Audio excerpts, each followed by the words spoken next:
జగన్మోహన్ రెడ్డి గారు ముఖ్యమంత్రిగా ఉన్నప్పుడు నా అభ్యర్థన మేరకు పిడుగురాళ్ల సమీపాన ప్రతిష్టాత్మకంగా నిర్మాణం చేపట్టిన వైఎస్ఆర్ గవర్నమెంట్ మెడికల్ కాలేజ్ హాస్పిటల్ని ప్రైవేటీకరణ చేయకుండా ఉండడానికి తిరస్కరించిన కేంద్ర ప్రభుత్వానికి కృతజ్ఞతలు తెలియజేస్తున్నాం. Welcome to ETV prime.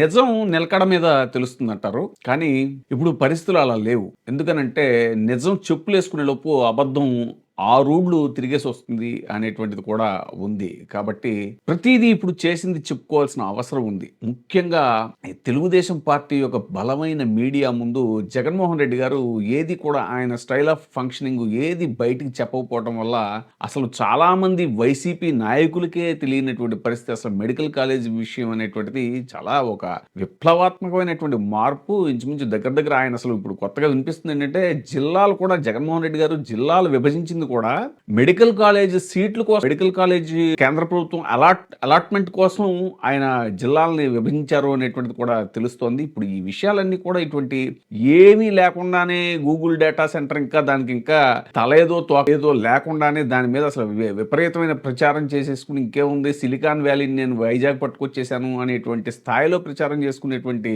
Telugu Desam party లాంటి ఒక బలమైన ప్రత్యర్థి ఉండగా జగన్మోహన్ రెడ్డి గారు తను చేసినవి చెప్పుకోకపోవటం అనేటువంటిది ఇప్పుడు నిజంగా వైసీపీ శ్రేణుల్లో ఎందుకు ఈయన ఇలా చేశారు అనేటువంటి అసంతృప్తి ఉంది. అయితే ఇప్పుడు ఆయన ఏదైతే మెడికల్ కాలేజ్ మీద ఒక ఉద్యమాన్ని చేపట్టారో ఇప్పుడు దాంట్లో ఒక తొలి విజయం అనుకోవాలి. ఇప్పుడు తాజాగా కాసు మహేష్ రెడ్డి ఎవరైతే ఉన్నారో పల్నాడు జిల్లాకు చెందినటువంటి వైసీపీ నాయకుడు, ఆయన పిడుగురాళ్ల మెడికల్ కాలేజీని కేంద్ర ప్రభుత్వం పీపీపీ పద్ధతిలో ఇవ్వడానికి నిరాకరించింది అనేటువంటి వార్తని ఆయన బయటపెట్టారు తాజాగా.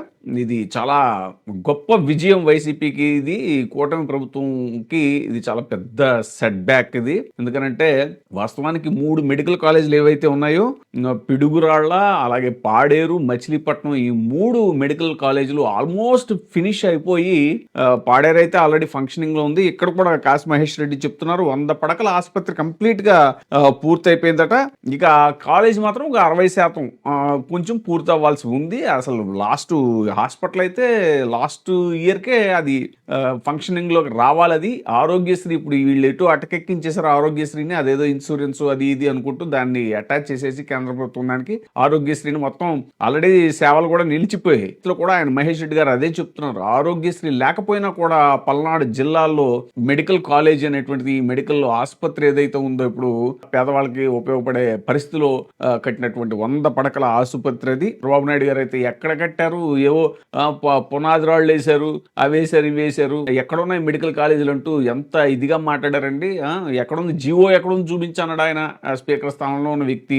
మరి ఇంత చేసి ఇప్పుడు నిజాలు వెలుగులోకి వస్తున్నాయి. ఇప్పుడు కేంద్ర ప్రభుత్వం స్వయంగా చెప్పింది పిడుగురాళ్ల మెడికల్ కాలేజీని ప్రభుత్వమే కంటిన్యూ చేయాలి అని చెప్పడం. కాసు మహేష్ రెడ్డి గారు అంటే వైసీపీ నాయకులు ఎంత విశాల హృదయంతో ఉంటారు చూడండి. ఆయన ఏమన్నాడంటే రాష్ట్ర ప్రభుత్వం నుంచి ఆయన మన మంత్రి స్టేట్మెంట్ ఇచ్చారంట, మేము దాన్ని కొనసాగిస్తాం, ప్రభుత్వ రంగంలోనే కొనసాగిస్తామని. ఏది కేంద్రం చివాట్లు పెట్టి కేంద్రం వ్యతిరేకించిన తర్వాత. కానీ దాన్ని కూడా కాసు మహేష్ రెడ్డి గారు అడ్రస్ చేస్తూ అది మ్యాగ్నానిమిటీ అంటే రాష్ట్ర ప్రభుత్వం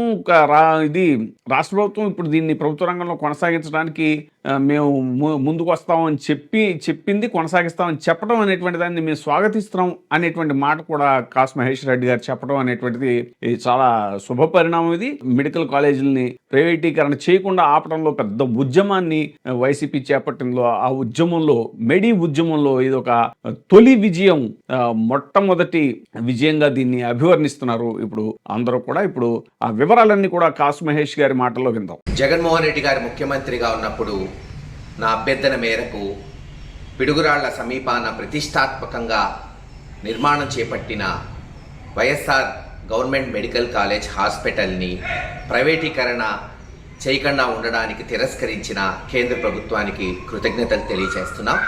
అలాగే ఆ నిర్ణయానికి తలొగ్గి రాష్ట్ర ప్రభుత్వం ఈరోజు మరి ప్రభుత్వ మెడికల్ కాలేజ్గానే దీన్ని కొనసాగించడానికి ముందుకొచ్చింది. స్వాగతిస్తున్నాం. నేను ముందే చెప్పా, ఏ మంచి పని మేము చేస్తున్న దాన్ని కొనసాగిస్తే దానికి ముమ్మాటికి మా అందరి సపోర్ట్ ఉంటుంది అని. మరి దాదాపు 90% హాస్పిటల్ పూర్తయింది, 60% కాలేజు పూర్తయింది.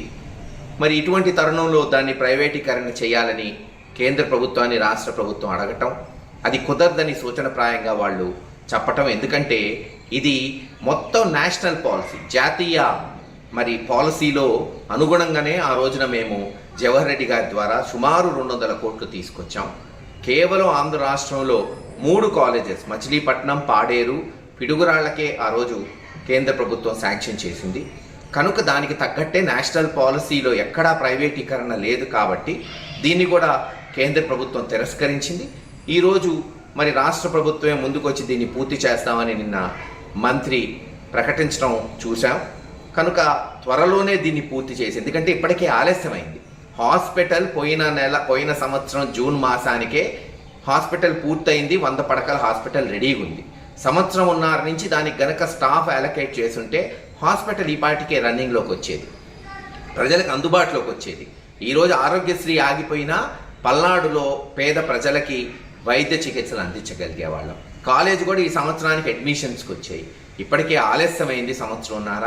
దయచేసి ఇప్పుడైనా సరే ఈ రాష్ట్ర ప్రభుత్వం చిత్తశుద్ధితో పనిచేసి వచ్చే సంవత్సరం కల్లా దాన్ని అందుబాటులోకి తీసుకురావాల్సిందిగా డిమాండ్ చేస్తున్నాం. ఏది ఏమైనా మరోసారి ఈ పిడుగురాళ్ల మెడికల్ కాలేజ్ హాస్పిటల్ని, వైఎస్ఆర్ మెడికల్ కాలేజ్ హాస్పిటల్ని ప్రైవేటీకరణ చేయకుండా తిరస్కరించినందుకు కేంద్ర ప్రభుత్వానికి కృతజ్ఞతలు తెలియజేస్తున్నాం. ఇప్పుడే సబ్స్క్రైబ్ చేయండి, లైక్ చేయండి, షేర్ చేయండి. VTV ప్రైమ్, మీ ఉత్తమాభిరుచుల సమ్మేళనం.